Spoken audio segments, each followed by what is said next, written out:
Hello, hello, everyone. We're back with another week of Launch Coach Football. I'm Daniel, And I'm Chelsea. and Chelsea has a much better working camera and technology than I do at the moment. So, Hey, uh, sometimes you gotta just use what you're dealt that day. yeah, we got just working with the hands I'm given. Just working with the hands I'm given right now. Well, I would like to say the sun's out, but no, it's pouring down rain right now in Greensboro. But you can't rain on parade with the start of training camp this time.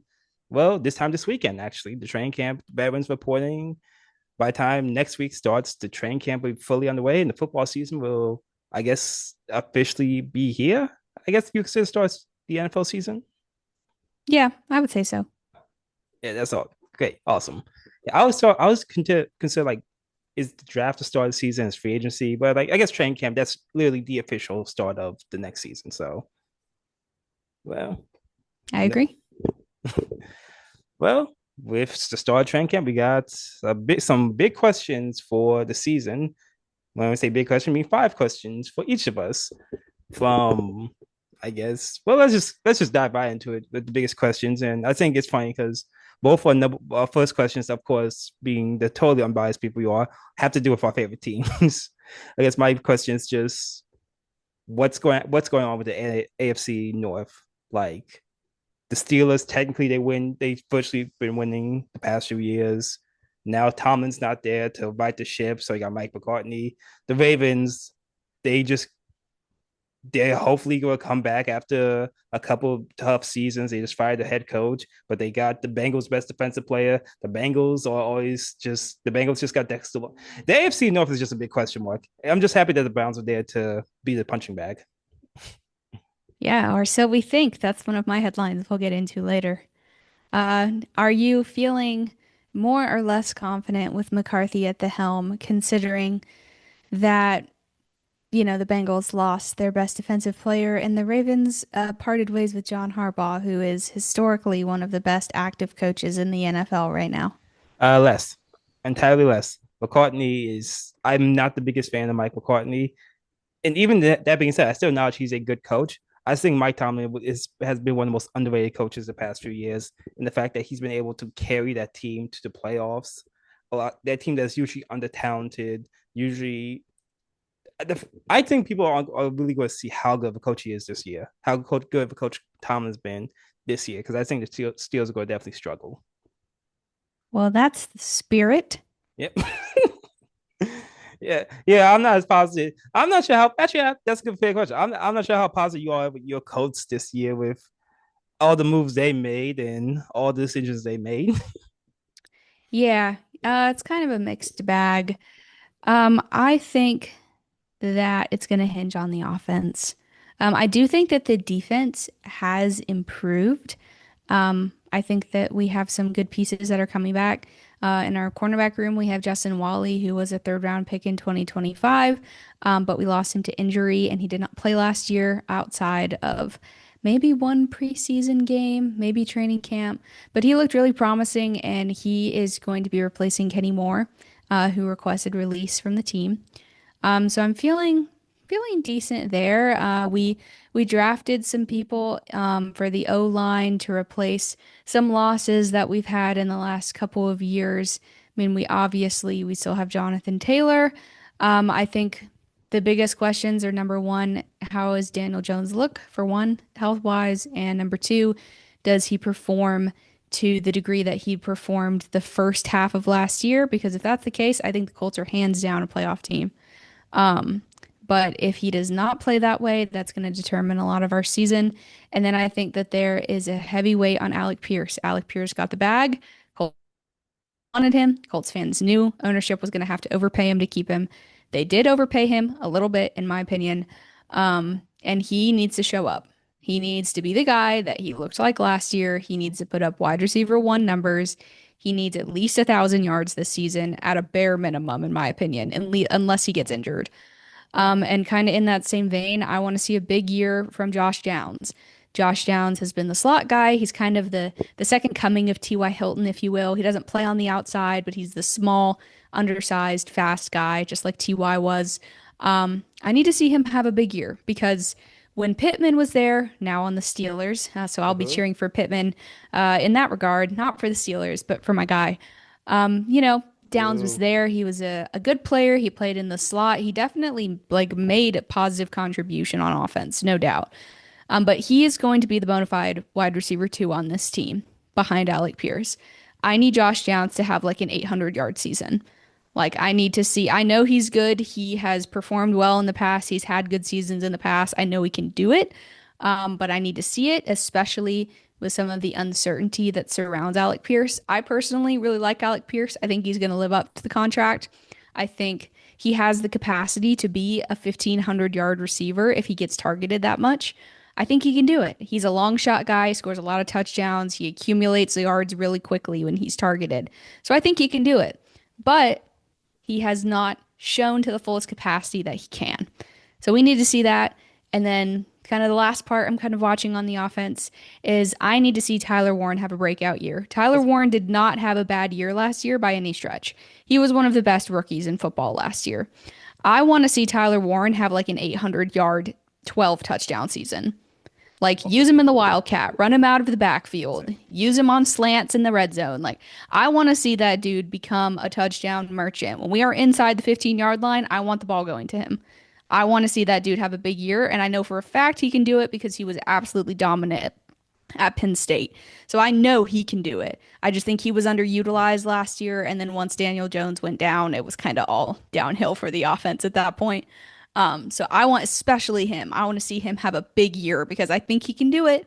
And if Daniel Jones can stay healthy, you know he's going to target him. So that's, that's what I'd say. I think we can have a good year. It's just if Daniel Jones sucks it up, we're not going to have a good year. And well, that's, ultimately, that's kind of what it comes down to. But if he sucks it up and we're bad, it's going to be a crazy draft class this upcoming year, more likely than not. So at least the timing's good, I guess.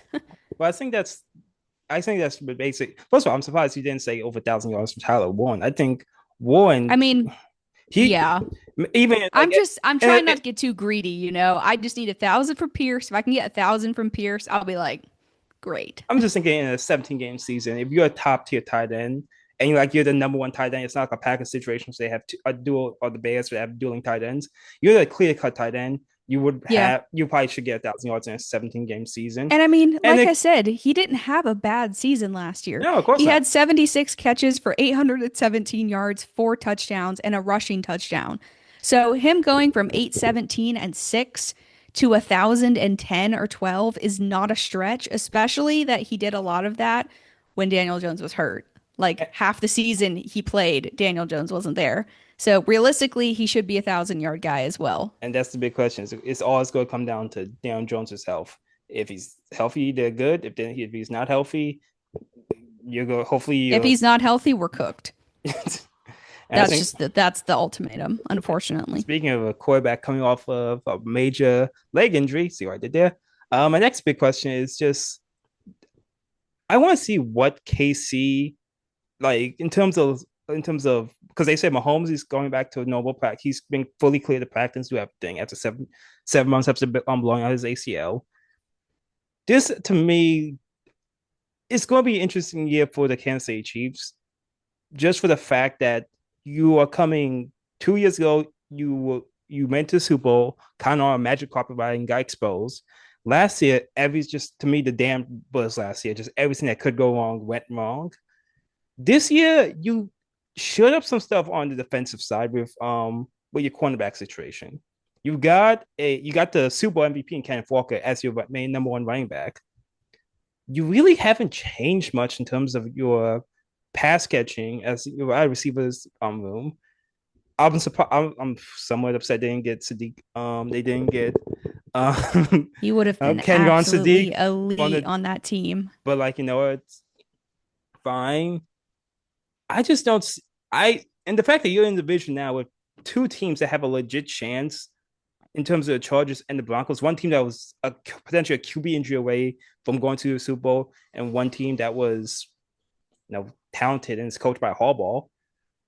I want to see what Casey does, and if anything can stand up this training camp to show me this team is still, if not the top, this team is still a 10-win team because coming to the season, I just don't see Kansas City getting more than 8 wins, maybe nine. See, Patrick Mahomes, I just can't count him out. But I will say their, front office I is said last doing, year. Last year I couldn't count my yeah, Mahomes. yeah, but then he got hurt.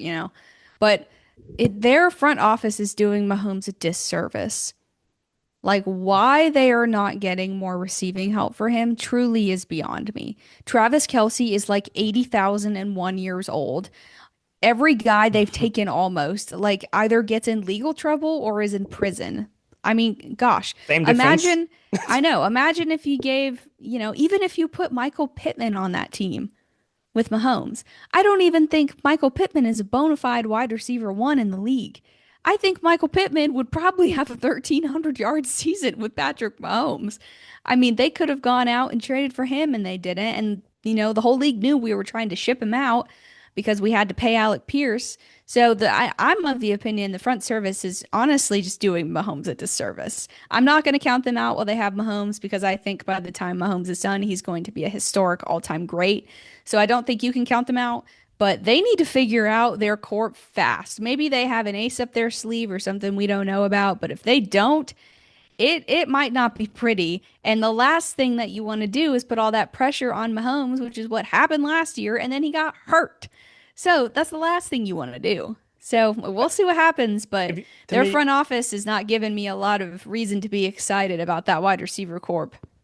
core. If you put all your eggs into Kenneth Walker's basket, he also has an injury history. I like him at when he plays. He's a great running back when he plays. But the one team I didn't mention is actually I know a team that is now close to your heart, the former Oakland, now Las Vegas Raiders, and their new era with your guy, Mr. Mendoza. And I I'm sorry. I totally expect Mendoza to have a Cam Ward type rookie season. Yeah, honestly, wouldn't shock me. Though, according to local reporters and Ian Rappaport, he might not even have a rookie season because apparently the Raiders are debating sitting him for his entire first year. I'm okay with that. I I would am honestly, not. You took bro first overall. He just won the national championship. It's not like you took the dude in the fourth round. Why on earth would you spend all that draft capital on him to not play him a single snap? That is ridiculous, in my opinion. I'll say this: they kind of know we're not doing anything this year. Let's kind of build for They're the future. never going to. They're the Raiders. But B, I just don't want to send my rookie. I know he won the national championship. I know he won the Heisman. I know he's the first overall pick. I'm young enough. I'm young enough. I'm old enough to remember David Carr getting drafted by Texans and getting demolished, and basically his entire confidence going down immediately out the league. I remember watching. There's been too many times I've seen rookie quarterbacks being thrown in fire in organizations that's not built around them at that point in time. That even the ones that quote unquote work out, unfortunately, are guys like Burrow and Andrew Luck, who just one is supposed to retire early, and the other one you're worried every year if he's going to get injured again. So I, if you put out, you drafted, you signed Kirk Cousins. You, Don't even. I'm not saying Kirk Cousins is a bad quarterback. What I'm saying is, if this is really my future, I'm not going to have a Trevor Lawrence rookie season where he just looks terrible and the whole organization is just a dumpster fire and sets him to me that set him back a few years.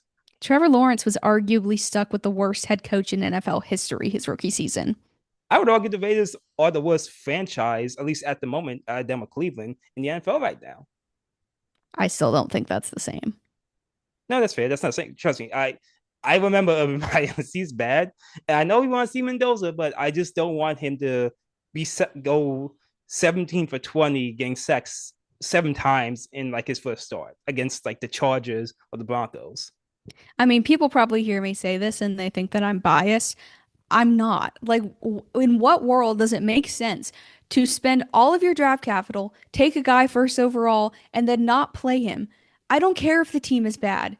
This is what teams have been doing since the inception of the NFL when the draft started. When they take a guy, they play him. It is only recently that that is a thing league wide that it has been happening. Historically, generally speaking, that has not happened. Of course, there are examples like David Carr where he absolutely just dies on the field, and that is a shame, and you don't want to see that. But it makes no sense to me to invest all of that time, all of that draft capital to just be like, sorry, pal, you're not playing. And if people are like, "Oh, Kirk Cousins is 38 years old and Kirk Cousins got benched for Michael Penix," I don't want to hear it.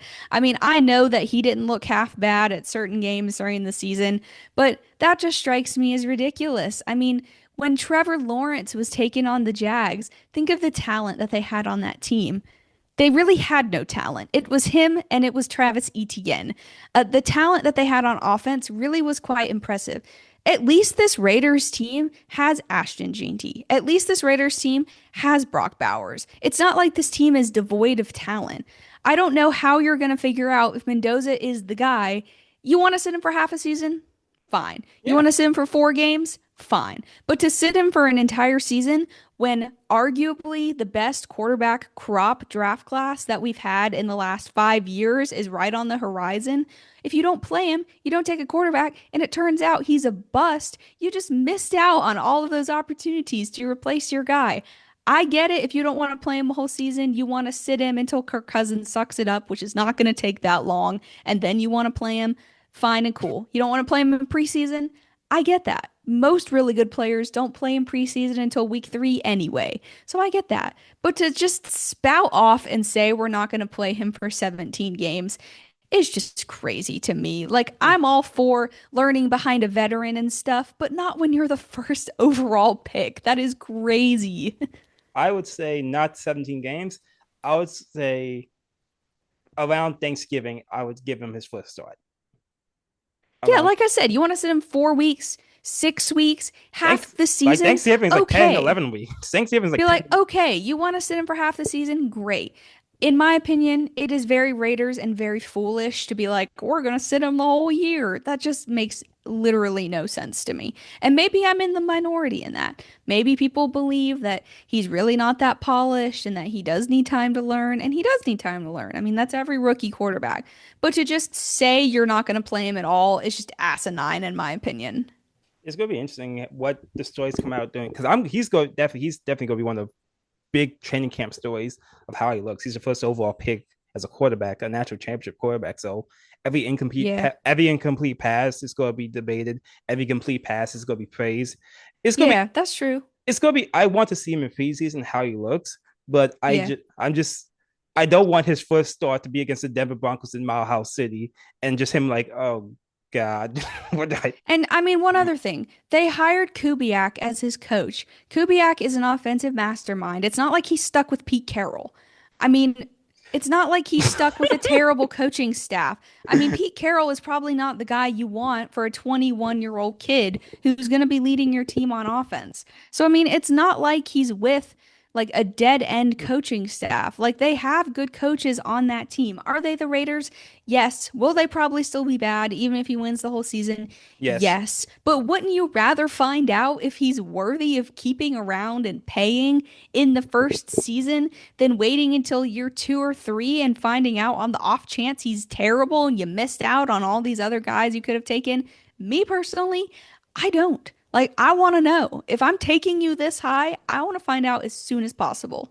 okay, that's fair. One guy that we did find out as soon as possible was one Tyler Shook, who his rookie season didn't look half bad, and his second season looked even better. You're higher on I'm not low on Shook. I just think he's a decent quarterback. You're a lot higher on Shook than even I am. Yeah, I mean, you look at that team. I mean, look what they did in free agency and in the draft. They went and took Jordan Tyson, so he's gonna have, a young pass catcher, but a talented pass catcher. They went and signed Travis Etienne, who, in my opinion, That was is a surprising. star wide receiver or running back one.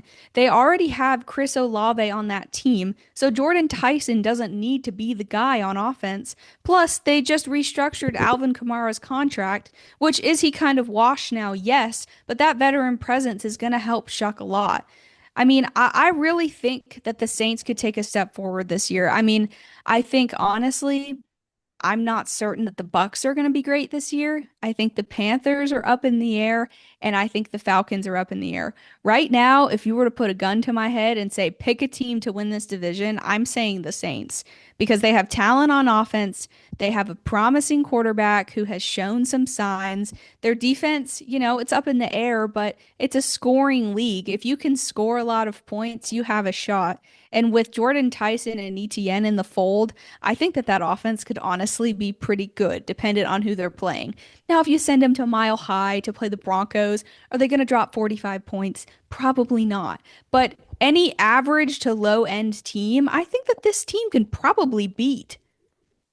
Yeah, it's the NFC South. So basically, every team is competing for that division title. Um, I can't say anything but like honestly, the ETN signing was somewhat surprising. I didn't expect him. That was a great signing. That was a really good signing, and I got like again, it's weird because it's the NFC South, so it's just one of those things. Like, yes, he could definitely win that division because an 8 and 9 team won that division last year. Um, Yeah, it is and, not outside of the realm of possibility. and he has looked as a look again. This is his third year. He's looked better each year. I want to see how much like Yeah, him improving. It's he needs not to keep taking steps forward. the thing is he needs to keep taking steps forward, but it's not like he's a borderline pro. Well, the Pro Bowl doesn't mean anything, but he's a borderline Pro Bowl quarterback at this point. So like I I'm high on New Orleans in terms of just because that division's bad. I'm not, but that's not saying I'm high about him in terms of the rest of the NFC. Like I expect whoever comes out in the NFC South to get mollywopped by whoever they play in the first round. And I This is likely.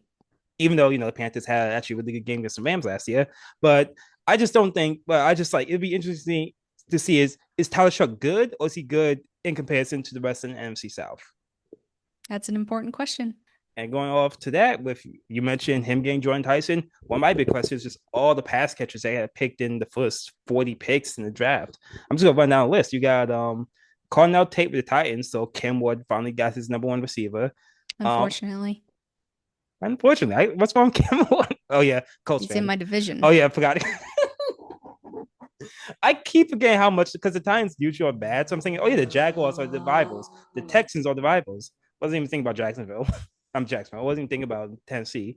Well, But there is a reason for that. They have been very bad. there you got Jordan Tyson going to the Saints, gonna be number two behind Olave.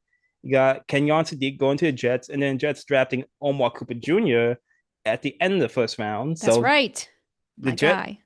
the Jets now have a potentially decent receiving core with those two guys. They Just have hope Garrett Wilson as well. And then yeah, and then you hopefully Gino has a bounce back season. You got Makai No Lemons. one believes that, by the way. Okay, then. Just to put that out there. just I But just we're hoping for the best. yeah, that Makai Lemon that pick that's the one that got away is now in Philadelphia. He's Uh, still mad about that, if you can't tell. yeah, yeah, yep. Um, Casey Concepcion went to the Browns as well as Denzel Boston in the early second round. So you have it's good. Like who's because there's gonna be a standout receiver here. There's gonna be the because I don't see you draft this many receivers and one tight end and not one of them like breaks out to be the new star in the league. It's gonna be interesting to see because you have the Browns and Jets who drafted two pass catchers. You have a team in the Saints and the Eagles who have playoff potential in terms of Eagles. You have Super Bowl potential. You got Stripling in San Francisco. That's another team that's potentially Super Bowl potential. I'm gonna be this training camp. Like you maybe look at Mendoza. I'm looking at like what receiver really shows out. What receiver is gonna be the one that's like, and what's this be a talk of training camp this time around? Yeah, I mean, for me, if I were to power rank my three guys that I'm looking at the most, I would probably put Carnell Tate at three. I would put Sadiq at two, and I would put Lemon at one. I think Lemon is going to have the best season of all of them Think Lemons. because Oh, AJ Brown is gone. yeah. He automatically slots into that offense as a starter alongside other talented pieces on that team. I think he is going to be a great fit for that team. I think Carnell Tate go off as well, just simply because he's one of the only options on offense to pass to outside of tight end. And then Kenyon Sadiq, I'm just high on him generally speaking. Even though he's on the Jets, you know he's going to get targets because you know the Jets are going to do a lot of short to intermediate passes to kind of get Geno and their rookies acclimated. And Sadiq is so big in the middle of the field, you know he's going to get targets. Yeah, I don't yeah. think I would draft him as a tight end starter in fantasy, but you better believe I would stash him on my bench for the inevitability that Geno gets benched and they bring in Cade Klubnik from Clemson because I would be real interested to see what happens with that. Surprisingly, Cade Klubnik was not one of the questions, the big questions going to training camp with either of I'm just us. saying, I mean, you know, how Omar Cooper and Kenyon Sadiq look could be vary a lot if it's Geno Smith versus Cade Klubnik. So we'll I, see. in my sleeper league, we have a point or 1.5 points for tight ends. So tight ends give you a little extra points. I'm actually kind of looking at Sadiq as a side. I usually put a tight end in my flex spot to get those extra points. I Yeah, might, I'd play him in the flex. I don't think I yeah, would yeah, start him at tight end, but yeah. You want to get like a Bowers or something like that for that league. yeah. But yeah, so the Browns have two new receivers, and who's going to be the quarterback? Well, there's like 18 options. Well, maybe you should go with the 9 team because getting to 1 to 8 teams not going to work. Yeah. Well, in case you guys haven't heard, Deshaun Watson is back after a long hiatus due to a wide swath of reasons. Um, he's Very back. interesting reasons. Reasons Yes. that we can't discuss. Yeah. According to their new head coach, Todd Munkin, it seems to be that it's going to be Watson versus Shador as the battle uh, versus the team looking to draft someone else in 2027. So if all the options they have on the team are bad, including the likes of Dylan I was like, Gabriel damn, and other guys that they have, Gabriel you know, doesn't get an option. if they're all bad, the Browns are just going to be bad and they're just going to take someone else. But they're one of the NFL's youngest teams. They definitely have talent. I mean, now they already had Harold Fannin, who I think is one of the best tight ends in football, low key. That dude is really good. Quinshawn Judkins had a good year last year. So they have talent on offense now. Like you said, Daniel, you know, they took KC, they took Denzel Boston. So they have talent on offense. Their defense, generally speaking, is not the problem unless they're playing a top tier offense and they get blown out. Generally, it's their offense just can't score, but they have talent. So I don't know. This might just be me. I'm not entire if it depends on the quarterback. If they get a quarterback who can play at least average, I don't think the Browns are going to be a pushover this year. But the Browns, Like I think by not being a pushover, maybe they win like 5 or 6 games but that's what I'm saying. instead of winning one. The Browns to me were never a push over the past few years. They've always been able to But now, compete, really, really so because they have offensive talent now. but they haven't been a pushover because defensively they used to just shut down teams. But they don't have Miles Garrett anymore. I think That's true. the big elephant in the room is like the best player in football arguably is not on the team anymore. Yeah, that's true. um, I mean, don't get me wrong. I think they'll still be bad, but if they can get average quarterback play at best, I don't think the offense is going to be a pushover. Like, I think that they could probably keep up. they're not getting average quarterback play. That's the problem though. Like even Precisely. That's why it weighs like on that. Shador is just gonna be a big question mark. He's one of, he's like in some ways like Tebow. Tebow used to be able to make the big 1 or 2 plays a game, but the other smaller stuff wasn't going to work out for him. Dylan Gabriel is just an afterthought. Deshaun Watson hasn't been good since his last year in Houston, and now he's coming off two. He tore his Achilles and re-tore it like a month or two later. They just put him on the game just to justify that massive contract and trade. They don't want to just get nothing on that investment on him. Yeah. Like, I mean, if you're Browns ownership, low key, you're probably hoping that Deshaun Watson actually works out and is above average because you have so much trade value and so much no money one's going invested in him. But no one believes that until they see it. If he comes out and goes 4 touchdowns, no picks, 250 yards in week one, okay. But until something like that happens, no one is going to believe in him. That's just the reality. and just the reality, even that does happen. No one's going to root for him. No one's gonna be happy for No. him. It's not gonna be I don't like, even know if Browns fans will root for him. yeah, like so. I guess if someone stands out, it's. I feel bad for Cleveland fans. I like. Hopefully, LeBron goes back there instead of Miami. Yeah, Get it's been something. tough to be a Cleveland fan for sure. But it has not been tough to be a Rams fan, and it could be even easier. With the big question this ever since the Miles Garrett trade is Aaron Donald coming back? Is he coming out of retirement? Um, I guess it's no, but if he does, he's probably not go. He's probably go I wait. don't know. I feel like he would have said something by now. You don't think he's gonna pull like a Roger Clemens because Clemens used to come back after the All Star break for like the last two Yankee seasons, just like just get me when I'm fresh and healthy. I'll be ready for the postseason. I mean, I guess it wouldn't be the most shocking thing to me if that happened, but I feel like now that the Garrett news is kind of stale, I feel like if he was going to, he would have been convinced by now. You know what I mean? At the same time, it wouldn't shock me if he still did anyway, like right before the season started or something.